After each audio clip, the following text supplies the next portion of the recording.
E aí pessoal, tudo bem com vocês? Estamos de volta com mais uma reflexão aqui no nosso canal Teologia Liberada.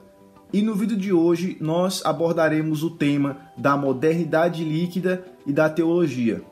E se você não é inscrito no nosso canal, eu peço que você se inscreva para que você não perca essas reflexões, tá bom? Então, sem mais demoras, vamos iniciar o nosso percurso por entre as pedras da modernidade líquida.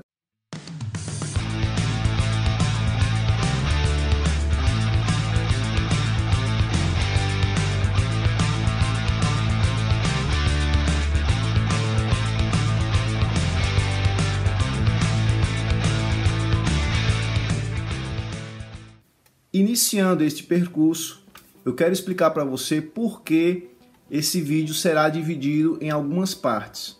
Porque o pensamento de Bauman, ele é demasiadamente complexo. Então, para não fazer uma análise muito superficial ou muito corrida e perder alguns pontos importantes dessa reflexão, então eu optei pela didática de fazer essa reflexão em algumas partes. Então, nessa primeira parte, nós iremos abordar o primeiro capítulo do livro de Modernidade Líquida, do Bauman, chamado de Emancipação. Agora surge a pergunta, quem é Bauman e o que é a modernidade líquida? Então, vamos ver brevemente o que isso significa. Zygmunt Bauman, suas datas são, respectivamente, 1925 e 2017. Foi um sociólogo polonês, autor de mais de 40 obras, dentre as quais destaca-se a Modernidade Líquida, lançada no ano de 2000. Bauman entende nosso tempo como uma continuação da modernidade, expressa em forma fluida, líquida, que significa, em outras palavras, o tempo da dissolução dos sólidos herdados da primeira modernidade, como, por exemplo, a herança cultural, a noção de liberdade, de tempo e espaço e as instituições sociais. Tudo se torna líquido, fluido e sem a durabilidade típica do estado sólido. Bem, pessoal, fixadas essas primeiras informações, agora nós temos condições de entrar no texto de Bauman. E o primeiro ponto que nós gostaríamos de apresentar é justamente a questão da liberdade como um fardo. O que isso significa?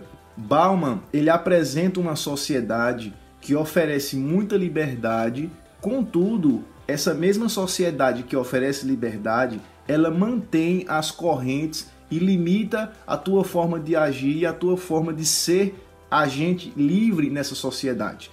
E ele apresenta isso através da figura de Odisseu, né, o mito. E ele conta o seguinte, que Odisseu, ao libertar um marinheiro que fora transformado em porco pela deusa Calíope, então esse marinheiro se lamenta com Odisseu e diz, rapaz, por que você voltou? Né? Eu estava tão bem ali como um porco, rolando na lama, correndo livremente. Por que você me libertou para que eu voltasse àquela condição horrível que eu tinha antes de um ser humano? Ou seja, em outras palavras, o marinheiro se lamenta da sua condição de ser humano. E aqui nós já entramos com uma reflexão teológica bem interessante. Na modernidade líquida, as pessoas transformam e entendem a sua liberdade como consumo de mercadorias. Em que sentido? A modernidade líquida, ela oferece a você as suas necessidades e, ao mesmo tempo, ela oferece para você as soluções em forma de mercadoria, ou seja, em forma de bens de consumo. E aqui nós lembramos do texto do Evangelho de Lucas, no capítulo 12, versículo 15, que Jesus Cristo apresenta a ideia de que a vida não consiste nos bens que nós possuímos. Então, o sujeito da modernidade líquida é um sujeito apegado ao consumo e aos bens materiais. Essa modernidade líquida, ela também apresenta o ser humano como individual. O que isso significa? Que o ser humano, gradativamente, nessa modernidade líquida, ele vai perdendo o seu sentimento, o seu senso de pertencimento a uma coletividade. E ele começa a trilhar e fazer toda a sua vida de maneira individual, de maneira singular, de maneira subjetiva. Então, nesse caso, o Bauman vai citar o autor Alan Turan, que ele vai dizer o seguinte, que o indivíduo ele é levado a não mais pertencer a uma sociedade, a um senso de coletividade. Então, automaticamente, tudo aquilo que as instituições, a herança cultural e de costumes que foi herdada, ela é vista como algo prejudicial, como algo que vai acorrentar a pessoa. Então, o indivíduo ele é apresentado ao mundo como se fosse uma pessoa solitária. Mas, continuando nesse ponto, a Bíblia nos ensina desde o início, lá no Gênesis, que o ser humano ele não foi criado para ser uma criatura individual. Quando nós citamos o Gênesis 1:26, Deus diz, façamos o homem à nossa imagem. Perceba que Deus está em coletividade, né? A Trindade que se comunica, que se relaciona, e ele faz o ser humano a essa imagem. E também um outro exemplo é Gênesis 2:18, que diz que não é bom que o homem esteja só, far-lhe-ei uma ajudadora que lhe seja idônea. Então perceba que o ser humano ele se encontra não na individualidade como quer a modernidade líquida, mas o ser humano ele se encontra no espelho do outro, é na coletividade, é no eu e no tu, percebe? A modernidade líquida ela oferece uma liberdade para o ser humano, mas ao mesmo tempo ela tenta separar o ser humano do seu sentimento de coletividade e deixá-lo só, deixá-lo sem amparo. Então perceba que isso é um contraponto à ideia bíblica, por exemplo, do pertencimento a uma comunidade. Lembra do caso de Moisés e da libertação do povo do Egito? Então perceba que a comunidade, ela clama a Deus como se fosse um só homem, e perceba que isso é uma expressão muito utilizada no Antigo Testamento. Eis que o povo de Israel se reuniu no acampamento como um só homem. Percebe? Então o senso de pertencimento à coletividade. Então, essa comunidade se rebela contra a opressão estabelecida por Faraó. Contudo, a modernidade líquida ela separa os homens. Cada ser humano fica recluso na sua bolha, tá certo? Buscando os seus próprios interesses. E Bauman vai chamar isso de política-vida. E nesse ponto, nós entramos em uma outra colocação do texto de Bauman, que ele fala a figura do acampamento. Ou seja, o indivíduo ele não se interessa como é gerido um acampamento de férias, né? Nesse ponto do acampamento, o Bauman ele reflete algo perigoso e também que nos leva à reflexão sobre a modernidade líquida. Ou seja, que o interesse do indivíduo ele está acima de qualquer outra coisa. Então, não importa como está a coletividade, o que importa é que aquilo que eu preciso está sendo oferecido a mim, aquilo que me cabe como direito é trazido para mim. Então perceba que a questão da fraternidade cristã, a comunidade, a comunhão, esse tipo de coisa, ela se desfragmenta. Ou, como diz na linguagem baumiana, ela se torna líquida, fluida, sem consistência. E é interessante uma outra coisa que Bauman também acrescenta no seu texto, é que as pessoas, graças à teoria crítica da Escola de Frankfurt, elas se tornaram muito críticas por qualquer assunto, simplesmente porque ela coletou algumas informações na mídia, né, na opinião pública, leu um jornal ou leu um post de Facebook, e ela se acha no direito de poder criticar todas as coisas. Então perceba que o indivíduo ele é talvez mais crítico do que os indivíduos de épocas passadas, contudo a sua crítica não é pujante, porque ele não tem substância, ele é fluido. Ele conhece um pouquinho de cada coisa, mas no final das contas, ele não consegue fazer dessa crítica carne, ou seja, ação. E Bauman cita uma frase que eu acho fantástica, e eu vou até ler para você. Ele diz assim, a sociedade atual não é menos moderna que a anterior, somente é moderna de maneira diferente. Aquela ideia que muitas vezes os críticos passam para você, que nós superamos os sólidos da primeira modernidade, e que agora é o progresso, né, sem fim, o bem-estar social, etc. Perceba que essa ideia é equivocada.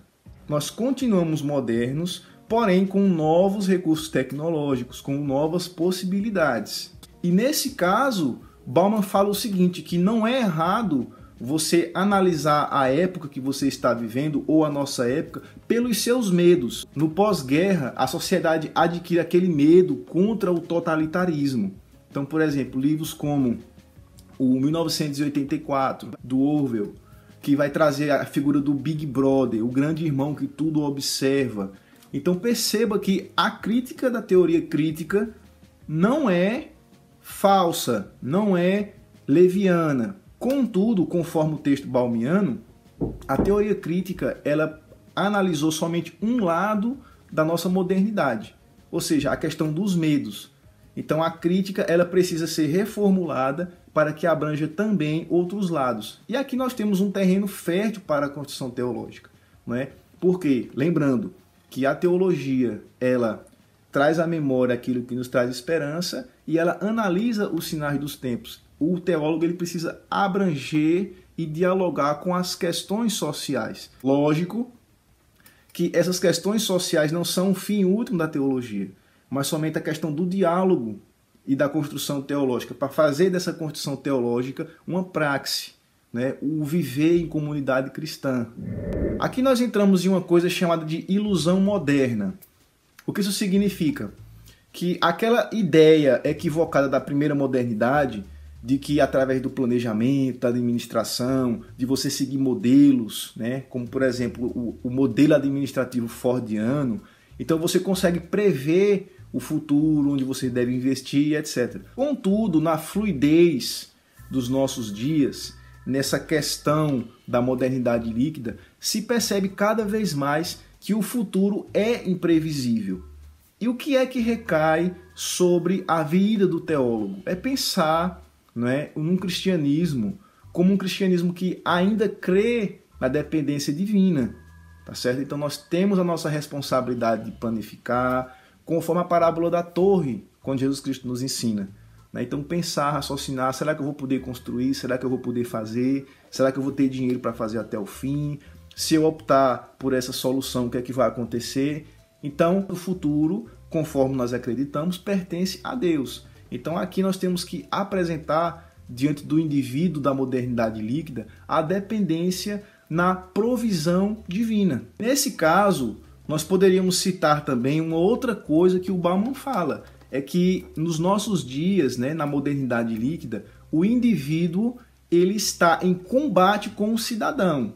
O que isso significa? As questões do bem social, o interesse coletivo, o interesse da sociedade, ele não é mais considerado. O que é considerado é o quê? É a vontade individual. Então, aquela questão de os meus direitos, as minhas reivindicações, o meu salário, a minha bolsa, se eu estiver recebendo tudo isso, então os outros que se lixem. Perceba que a individualização, ela automaticamente ela esvazia, ela privatiza a esfera pública, tá certo? Ela coloniza o espaço público pelo espaço privado. E coloca na cabeça dos indivíduos o quê? Que eles sempre podem reivindicar novos e novos prêmios, ou seja, novos e novos direitos.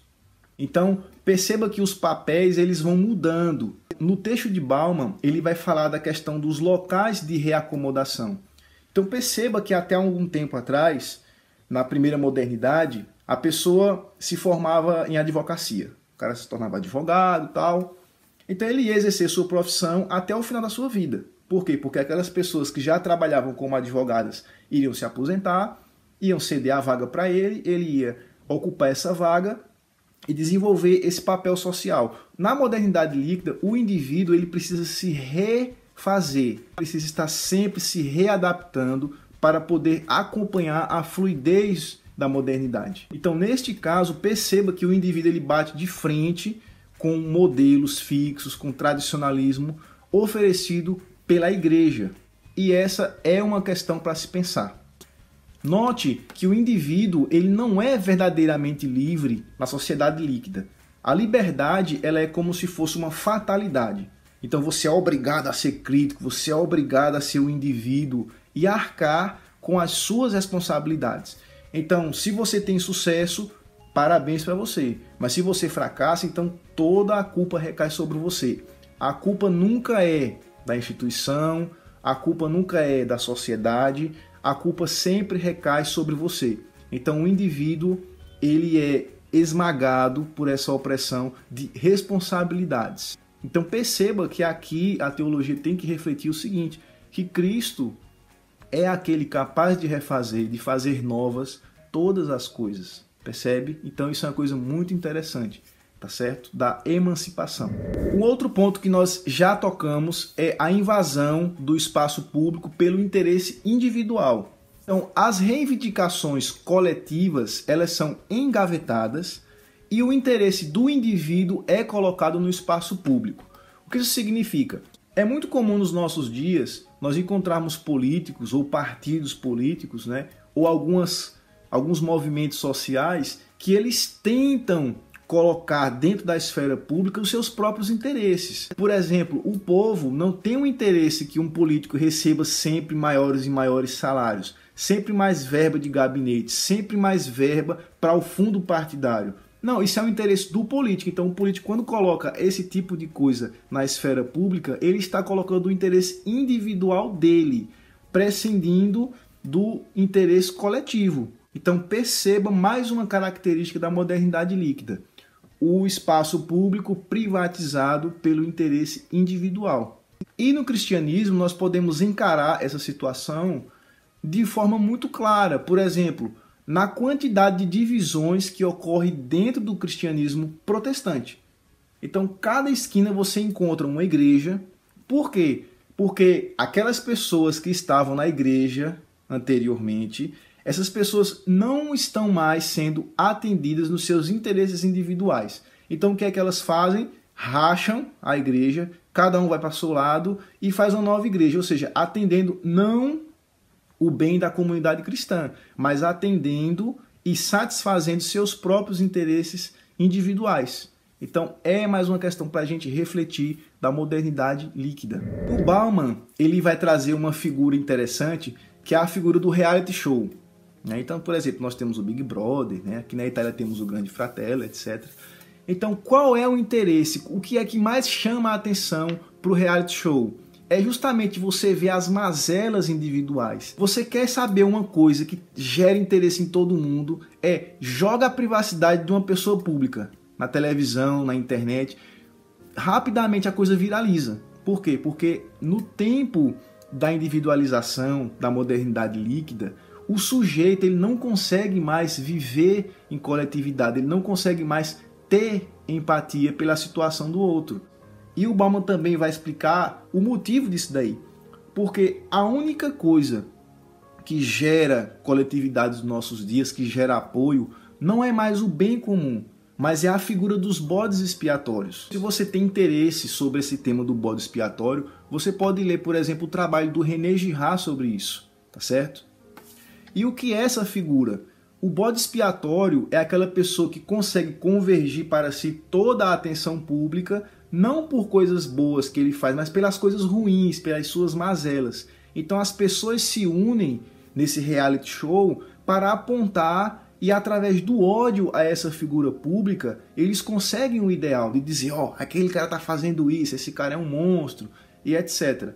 Então essa é a triste realidade individual na modernidade líquida. Outro ponto interessante do Bauman é que ele diz que parece que política e poder se divorciaram nos nossos dias. E o que isso significa? Que quando a gente fala de política, de imediato a gente vai até a polis grega, até Atenas com a sua política, etc.